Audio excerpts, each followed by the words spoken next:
Peggy 18. So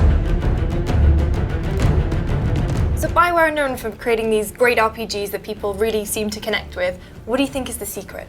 Well, at BioWare we start with great stories, and we've learned over the years that great stories come from great characters. So we spend a lot of time on the characters themselves, characters you can get personally involved with, characters with a lot of depth, characters with backstory, characters with motivations. We've tried to build all of those things in the games over the years, and we're doing that now in Dragon Age Inquisition. Well, I think it's really about bettering what's gone before. BioWare has a great legacy in the RPG market, but also from an artistic standpoint. So when we're approaching a game like Dragon Age Inquisition, really we're thinking, how can we make it bigger? How can it be more lush, more creatively fulfilling? Where do you start with it? I mean, it's a big project. What's the kicking off point? So the writers often have a lot of ideas, and they start by drafting out the characters themselves, the places they want to go in the lore, the kinds of scenarios they want the player to get involved in. When we first start, we'll start talking in broad concepts. We don't want the writers to get too far ahead, so we'll say noble knight or a thief with a heart of gold. We'll just start with sort of broad strokes. What are the big do's and don'ts, would you say, of making a BioWare RPG? Always make sure the story is there, and first and foremost, always make sure players feel like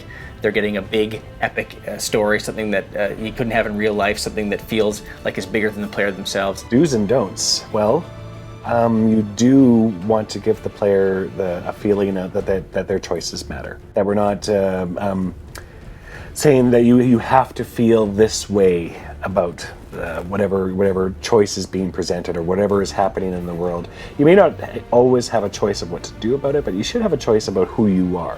When it comes to the followers, the people who travel with you in the story, they are the ciphers through which the player interacts with all the big themes. So if we have the Templars and Mages as being two big elements in this story, we're going to want somebody who embraces the view of the Templars, someone who embraces the view of the Mages, and gives it a personal face, because otherwise these are very abstract issues. So would you say you've got any don'ts when it comes to making RPG? Yeah, I think don't constrain your player too much. Definitely players want amazing, epic experiences. You can have intimate moments, you can have smaller moments in there, but they need to be there alongside the really big moments of the game.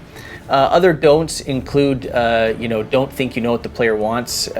You can tell a story, but how players will experience it is up to them. Don't talk down to your audience. You can run with the assumption that your audience is smart enough to figure out things by context. Don't assume that your audience is only made up of one type of person.